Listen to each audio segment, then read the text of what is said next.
స్వామి ఏడు కొండలు ఎక్కలేను స్వామి ఏడు కొండలు ఎక్కలేను స్వామి ఏడు కొండలు కొండ ఎక్కలేను నేను కొండ దిగి రావు నీవు కొండ ఎక్కలేను నేను కొండ దిగి రావు నీవు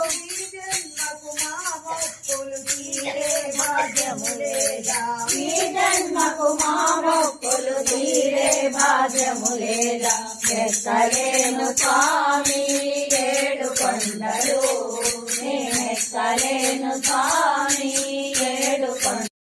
కొరకు పరుగున వచ్చి స్వామి శిలను కన్నుల గాంచి దుఃఖముతోనే ఇటులనియే కోమలమైన దేహమనేది శిలగా మారినదెందుకు తండ్రి ఇద్దరి కొడళ్ళ ముద్దు మురికము నాకు దూరము చేసితివి శ్రీనివాసుని శిలారూపం మాటలాడుట తల్లి మనసు బాధను చెందక ఇరువురి భార్యలు దుఃఖము చెంద స్వామి మనసే కరుణతో కలిగి శిలారూపమే ఇటులా పలికే తల్లి మాయలో పడి మీరు ఇటులా దుఃఖము చెందుట భావ్యము కాదు గతము అంతా ఒక పరికరుడు మాయా వరలో తొలగిపోవు అమ్మా నీవు పూల దండగా నా కంట సీమని అలంకరించు వకుళమాల అంటూ భక్తులు నిన్ను కూడా తలచెదరు లక్ష్మీదేవి దిగులు చెందకు ఎప్పుడు నీదే ప్రథమ స్థానం అందరూ నీదు అంశలు కాదా ఎందుకు నీకు పరితాపం స్వామి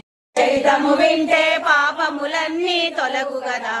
ఏడు కొండలు ఎక్కినంతనే మనసే పరవశముందు కదా మనసే పరవశముందు కదా ఏడు కొండల వాడ వెంకట్రమణ గోవింద ఆపద మొక్కులు వాడ వడ్డీ కాసులు వాడ గోవింద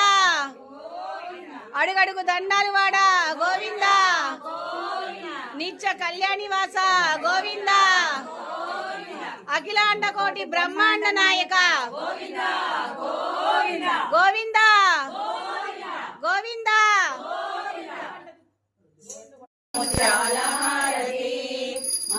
మధ్యావతారమును దాల్చినావుగా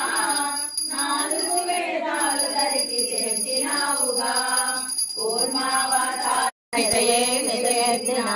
శ్రీ వెంకట నివాసాయ శ్రీనివాసాయ మంగళం మంగళం కౌసలేంద్రాయ మహనీయ గుణాత్మనే చక్రవర్తి తనోజాయ సార్వభౌమాయ మంగళం వేద వేదాంత వేద్యాయ మేఘశ్యామల మూర్తయే పుంసా